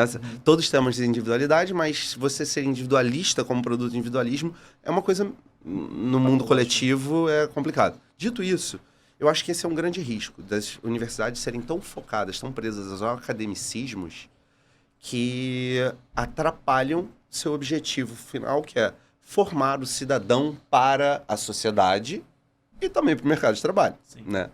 E, assim, para mim é bizarro, desculpe a palavra, é bizarro ver que em 2023 ainda temos alunos de mestrado, principalmente de doutorado, sofrendo com seus orientadores, com vários tipos de pressão psicológica, e volta e meia aparece alguém que é denunciado por assédio moral, né? Que isso, pelo amor de Deus, assim, em que planeta estamos? Não estou querendo ser o libertário questionando todos os dogmas, mas chega, acabou. Dito isso, a universidade, né, tem esse risco, e o que nós fizemos, e aí falando um pouquinho do Descomplica, e não somos os únicos fazendo, é entender qual é o nosso objetivo, e a essência do nosso objetivo é formar o jovem para, a gente usa muito essa palavra, empregabilidade, né? Tem uma palavra até mais moderna, que é a tal da trabalhabilidade. Não necessariamente você precisa de um emprego, você precisa ser capaz de trabalhar e gerar renda a partir disso. Então, desde o início foi claro pra gente.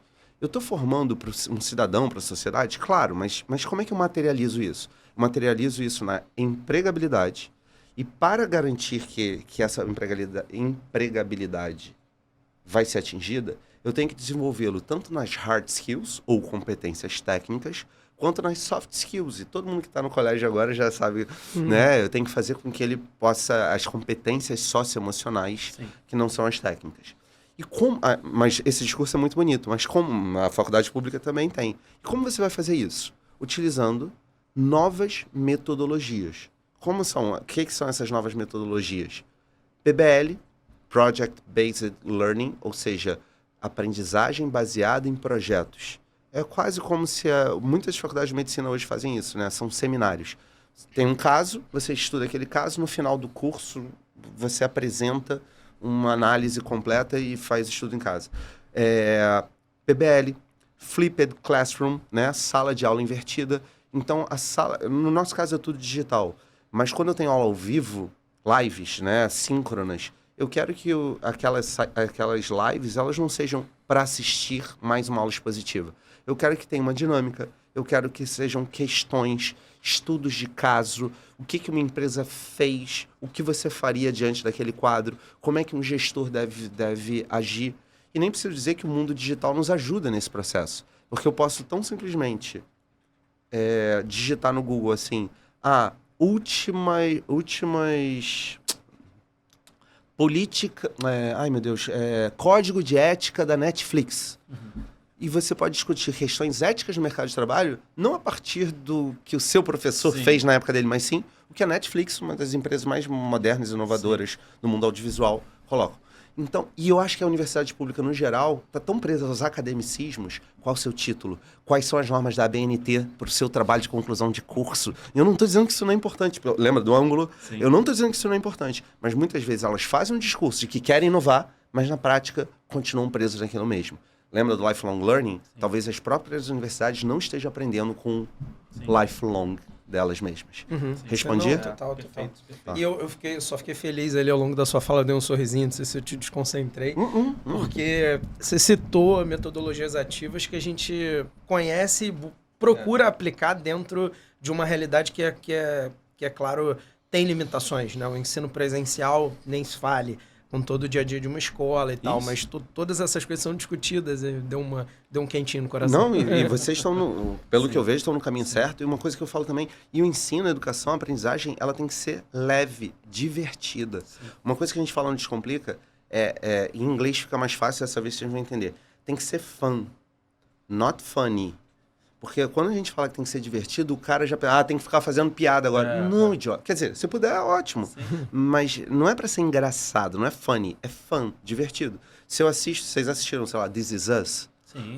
É uma só tragédia, você chora. Sim. Mas é divertido no sentido de entretenimento. Succession, não sei se vocês viram, HBO. Succession. Fez maior sucesso agora. Sim. Game of Thrones. Tô assistindo agora, comecei a assistir agora. Porra, eu amo. Mas enfim, o que eu tô dizendo, aquilo ali é fun, é divertido, mas não necessariamente é engraçado. E o que eu percebo, voltando para as universidades, é que tem ainda uma coisa meio da ultraformalidade, dos ritos, que são importantes. Mas se você deixar de fazer o mais importante em nome dos ritos, alguma coisa está errada. Não, eu posso te dar minha vivência pessoal de que eu não segui, e eu não sei nem se isso foi... Olhando para agora, eu acho que foi uma boa escolha, mas poderia ter sido uma escolha até equivocada, mas eu não segui para, por exemplo, fazer mestrado logo que eu acabei minha graduação, basicamente por causa disso, porque esse ambiente eu não aguentava mais. Isso, exato. Eu não queria mais saber disso. Acaba sendo tóxico, queria sem querer usar a palavra da moda, mas vira... Eu queria ir para a prática, eu queria aprender de fato, eu queria ser professor. E aí, você saiu da faculdade sem saber dar aula. Eu saí da faculdade e eu aprendeu na marra. Eu peguei num giz na época para escrever num quadro 2 vezes, que uma foi no colégio de aplicação, né, num estágio, e outra foi no Capuerge, e outra foi numa escola pública que eu fui fazer estágio. Barão de Tapajipe. Exatamente. Viu? Não, a minha foi na República Argentina, da 28 de setembro. É a rua da Capuerge. Ah, perdão. Sim, é verdade. Sou tijucano, conheço tudo ali. Essa foi no Capuerge uma vez e foi uma aula também só. E a outra, eu não era obrigado a dar aula no final. Mas eu falei pro professor, perguntei pra ele, falei, pô, será que você podia me orientar para o último dia eu dar uma aula? Ele, óbvio, claro, né? Porque eu vou ficar sentado te olhando um dia. Aí eu dei a aula e era ensino de EJA, né? Ensino de jovens e adultos e tal. Então a galera, pô, achou super legal e tal. Foram as 2 vezes que eu escrevi num quadro e não tinha essa lógica de PowerPoint pra caramba quando eu me formei. Ao longo de 4 anos de faculdade. É surreal, para dar aula, entendeu? Nós fizemos um monte de psicologia da educação, sociologia da educação. Lá na faculdade de educação a gente fez umas 8 matérias. Que assim, se você pegar o conteúdo, eu não estou dizendo que eles não têm que estar ali, né? mas eles poderiam ser condensados para dar espaço à prática. Isso. Né? Se perde no academicismo, no arcabouço, em embasamentos teóricos, e não vai pro dia a dia, que é o que... Bom, em larga medida vai fazer diferença na vida dos estudantes. Isso vai impactar diretamente no futuro daquele cara, né? Exato. De estar no mercado de trabalho, como ele vai entrar, como ele vai se inserir, ele vai disputar com outras pessoas e também com a inteligência artificial, como a gente falou ainda agora, né? Perfeito. Exato. Cara, eu queria te fazer uma última pergunta antes da gente ir para a dinâmicazinha das perguntas da audiência. Você sente falta da sala de aula presencial dos alunos, sim ou não? Que eu sei, não é bolo de chocolate 46 vezes ao dia. Você adorou a semana. 46 vezes na semana. Adorei essa analogia. Adorei. Porque as pessoas se chocam quando você fala que não gosta. Eu falei, cara, me entupiram de bolo de chocolate, eu tô enjoada. Mas não assim, mais. tipo... Eu quero... Uma manhãzinha, uma tardezinha, isso você sente falta ou não? Eu sei que você ainda dá aula, mas eu digo da aula presencial. Vamos lá. Eu sinto falta... É difícil elaborar isso, eu já respondi. O que eu sinto falta é dos relacionamentos que você constrói no ambiente escolar. Seja com os outros professores, os próprios alunos. Eu comecei em 1998, ou seja, a primeira aula que eu dei na vida foi em 1998. Faz 25 anos que eu dei uma aula pela primeira vez. Gente, vários alunos, não preciso nem dizer... São pais, médicos, mães, advogados, pais, mães. Virou político. Cara, assim, você constrói uma rede de relacionamentos que é muito rica, muito interessante, são muitas trocas. Porque até então você vivia Uma redoma, né? numa redoma. E é claro que no mercado de trabalho você cria, mas normalmente num ambiente de escritório é limitado. Vocês sabem, feitiço do tempo. Todo ano você está um ano mais velho e os seus alunos estão com a mesma idade. Né? Então você vai construir. E disso eu sinto falta, dessas trocas. Dito isso, não sinto nenhuma falta de disputar atenção, de pedir para as 7 horas da manhã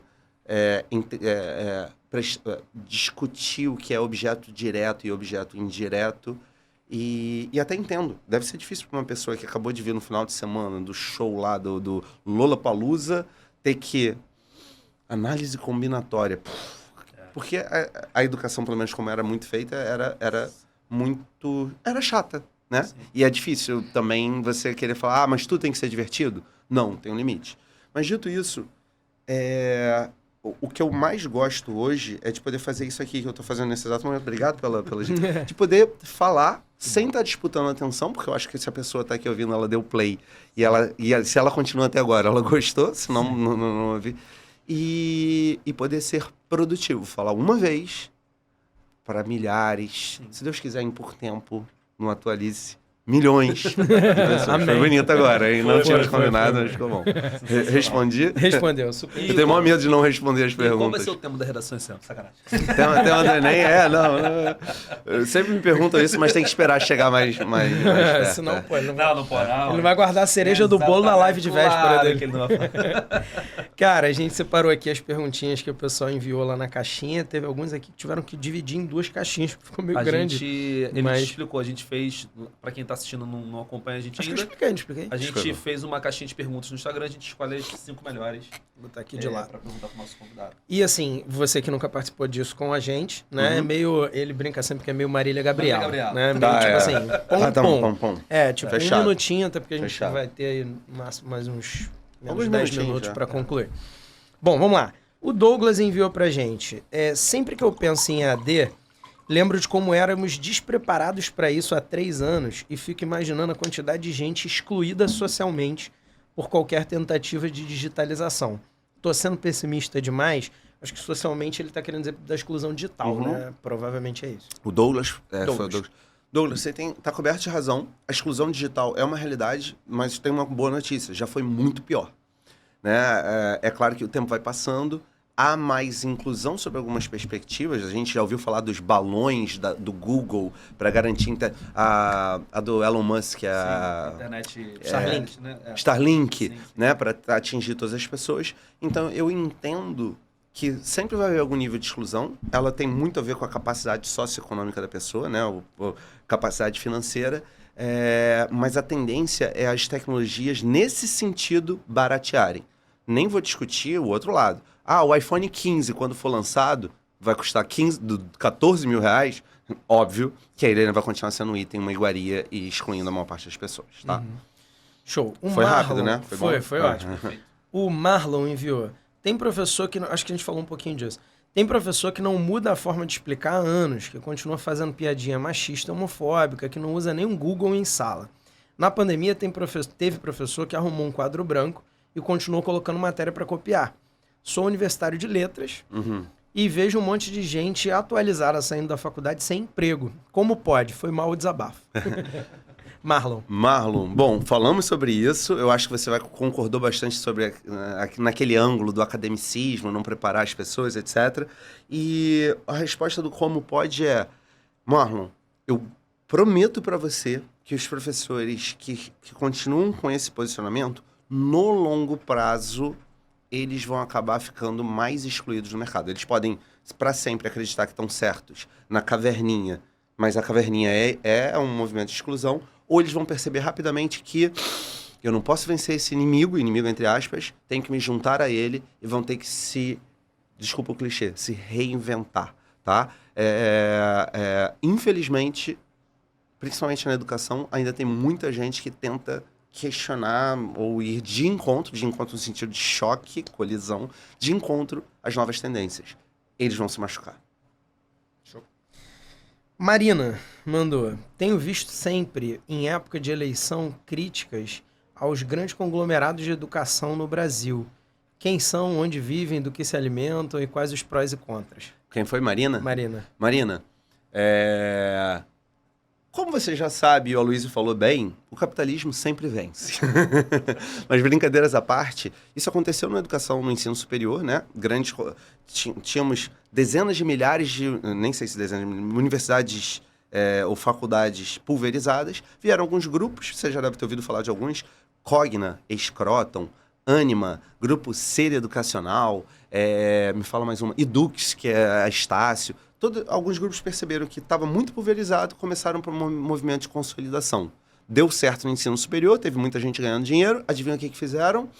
Já capturamos tudo aqui em cima, vamos começar a capturar isso aqui embaixo. O que é isso aqui embaixo? Educação básica. Existem, Augusto e Aloysio sabem disso, grandes conglomerados, fazendo com que todas aquelas escolas das tias, nada contra as tias, por favor, que eram pulverizadas, se consolidassem, se juntassem em grandes grupos. Você deve conhecer os grandes grupos aí. Uhum. E eu diria que esse é um movimento natural. Sempre acontece. Ah, Rafael, então temos que aceitar isso? Sob uma perspectiva capitalista, sim. E o que eu devo fazer para que meu filho, minha filha ou eu mesmo tenha uma educação diferenciada? Ainda existe... Sempre no capitalismo vai haver espaço para os novos entrantes. São as 5 forças de... eu ia falar Kepler, de Kotler. Kepler é da física.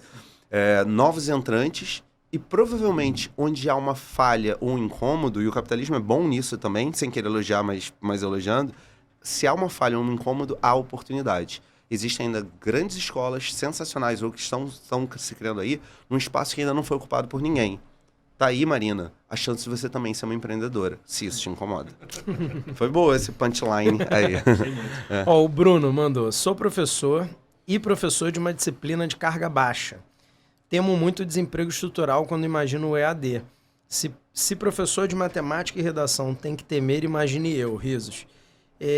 Deixem meu coração quentinho, por favor. Qual o nome? Só para quem... O Bruno. Só antes de você responder, para quem está fora da educação e está ouvindo por curiosidade, né, por interesse no assunto, disciplina de carga baixa, que ele quer dizer, são disciplinas que têm pouca carga horária dentro do ambiente escolar. Então, por exemplo, geralmente, sociologia, filosofia, educação física, língua estrangeira, tem 45 minutos semanais, 1 hora semanal, e aí dentro existe uma certa hierarquia dentro do ambiente escolar, só para contextualizar. Bruno, resposta curta e rápida, lá Marília e Gabriela, como foi pedido, tá? Olha a sua frase, eu sou professor de disciplina de carga baixa. Melhor resposta que eu posso te dar. Na verdade, não é uma resposta, é uma pergunta. Bruno, e o que você vai ser? Não sei se você entendeu, mas se você é um professor de carga baixa e você não tem perspectiva, o próximo passo é, tá, e o que eu vou ser? Eu vou ser um professor, se você quiser, de disciplina de carga alta. Ah, mas eu tenho que fazer outra faculdade? Não sei, a gente nem conversou sobre isso. Ah, eu tenho que ir para um outro caminho. Eu tenho um amigão professor que virou psicólogo, 2 professores que viraram psicólogos, né? Ou seja, eles fizeram uma outra faculdade, mas nada a ver com educação.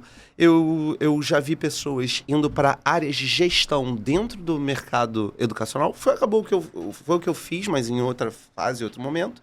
E para deixar o seu coração quentinho, Bruno, se você perguntou antes do podcast, eu entendo. Mas depois, quando a gente fala em lifelong learning, pelo amor de Deus, você tem que mudar, né? Você vai viver, Bruno, até os 90, 100 anos. Eu não sei quantos anos você tem, mas com certeza dá para aprender muita coisa aí pela frente. Que tal um podcast? Tô zoando, senão vai... Concorrência, pô. Tô brincando.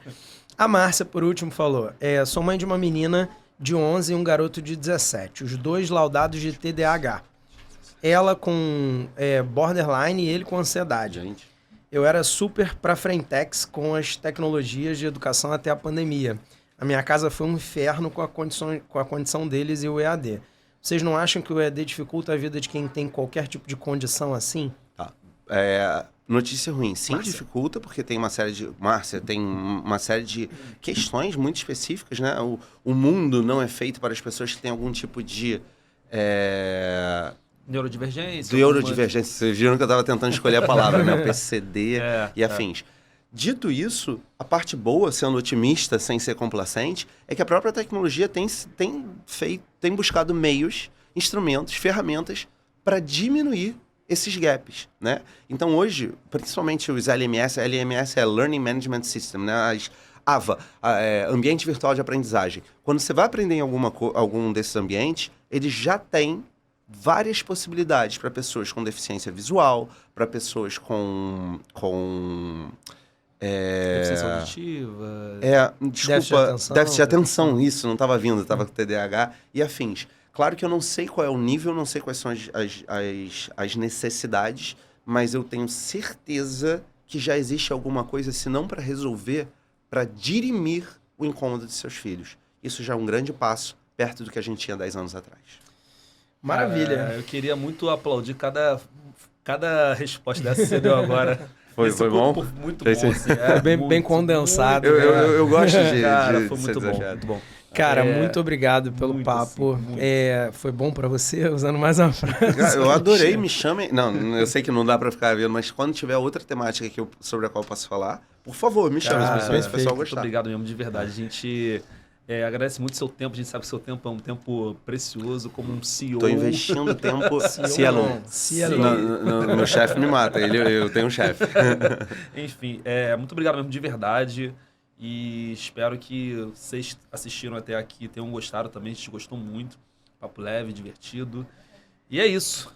Lembrem-se das nossas redes sociais, de curtir, compartilhar, mandar mensagem que a gente gosta de receber mensagem, engajar aí feedbacks. E do YouTube, né? E no YouTube principalmente. Valeu? Se você tá ouvindo a gente no Spotify, não esquece depois de dar aquele playzinho maroto lavando louça em casa pra gente ter as nossas horas assistidas no YouTube. Temos? Temos. Muito obrigado, Rafael. Até a Pessoal, próxima. adorei estar aqui. Muito obrigado. Até a próxima. Espero que curtam. Valeu, gente. Beijo. Beijo grande, galera. Tchau, Tchau, tchau.